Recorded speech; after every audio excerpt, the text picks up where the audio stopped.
Marcos Apóstolo, muito bom dia, tudo bem? Bom dia, Carol. Bom dia a toda a nossa audiência. Por aqui tudo bem e por aí? Por aqui tudo certo também. Hoje vamos falar com os nossos empresários sobre a base de cálculo do ITCMD.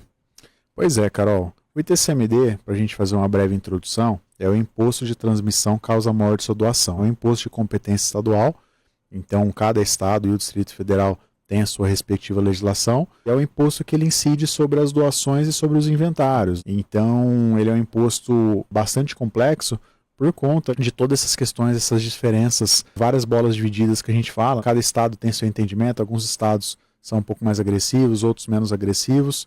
E é um imposto que ele está mudando bastante com a reforma tributária. A gente vai falar aqui, obviamente, sobre o estado de São Paulo, que é onde a gente está e que é o que interessa os nossos ouvintes. Por que ele vai mudar bastante com a reforma tributária? Porque até então, o assunto é bem extenso, obviamente a gente vai tratar aqui somente sobre o ITCMD das cotas das empresas, que é o que talvez interessa mais a nossa audiência e é o que o tempo permite também. Como que ele funciona até então? Até então que eu falo, até dia 31 de dezembro de 2025. Ele é um imposto que ele sempre incidiu sobre o patrimônio líquido das empresas. Então, o que significa na prática? Aquele dono de cotas societárias, aquele empresário que desejasse fazer a doação das suas cotas da sua empresa, seja uma empresa operacional, como uma indústria, um comércio, uma empresa prestadora de serviço, ou no caso agora, como se popularizou bastante, planejamento patrimonial através da holding, não está limitado às holdings, mas é um dos instrumentos aí bastante eficazes. Então a gente sabe que nos últimos anos se falou muito sobre o assunto.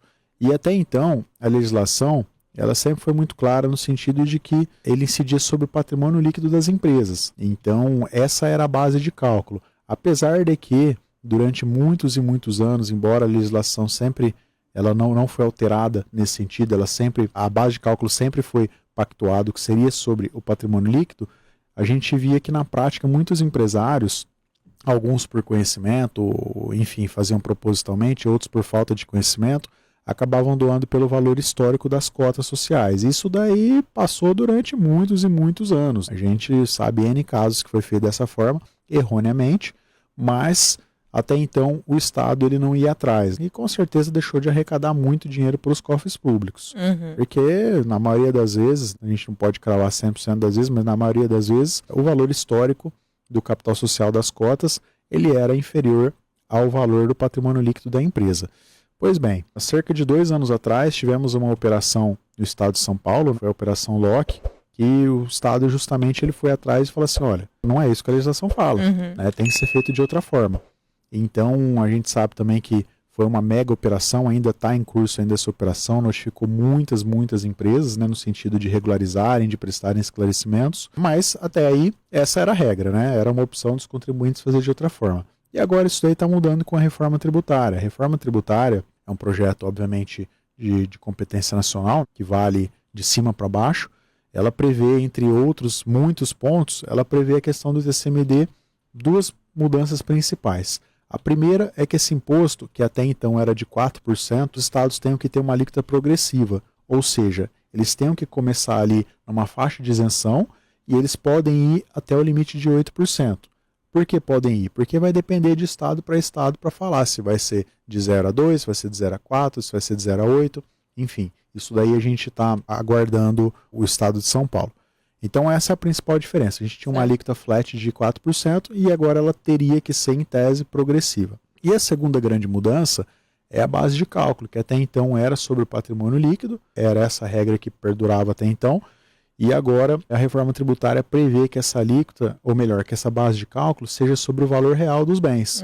Então veja bem, o que muda isso na prática? Se a gente pensar uma empresa ali que talvez tenha, vamos falar das holdings aqui, mas se aplica também para empresas operacionais. Se a gente tem uma empresa que tenha 5 imóveis e até então o seu patrimônio líquido talvez era de 1 milhão, por N motivos, patrimônio líquido contábil, agora não. Qual que é o valor real desses bens? Será que é o mesmo 1 milhão? Ou será que é 3 milhões, 5 milhões, 10 milhões? A gente não sabe. Então, a base de cálculo muda e, pela experiência que a gente tem, é que deve mudar bastante para pior. São Paulo está atrasado, o estado. Por que está atrasado? A gente já deveria ter uma legislação já que trouxesse mais clareza, principalmente com relação à alíquota. Então, será progressiva? Ok, mas quanto? Como que vai ser? Porque até então não tem. A gente só tem a 4%. e a gente tem a reforma tributária falando que tem que ser progressiva. Então estamos atrasados nesse ponto. E no segundo ponto também, a gente entende que faltam regras mais claras, no sentido de, ok, é sobre o valor de mercado dos bens, tem que ser feito, mas quais são os critérios? Como que tem que ser essa avaliação? Né? Tem que ser um laudo assinado? O contribuinte vai oferecer esse valor? Ele mesmo vai apontar qual que é o valor? Então, eu diria que a gente está aí, talvez, num momento, numa nuvem cinzenta da legislação. Para quem quiser fazer um tipo de operação desse agora, de doação, enfim, o inventário, é um momento que está um pouco complicado, porque a gente tem a legislação nacional numa direção e a legislação estadual a gente ainda está atrasado ainda. Certo. Muito obrigada pela explicação, Marcos. Acho que ficou bem didático para os nossos ouvintes e empresários entenderem, né, o que muda, então, no ITCMD. Muito obrigada pela participação e a gente volta na semana que vem. Eu que agradeço. Um excelente resto de quinta aí para todos que nos ouvem. Agora, 11h20, intervalo.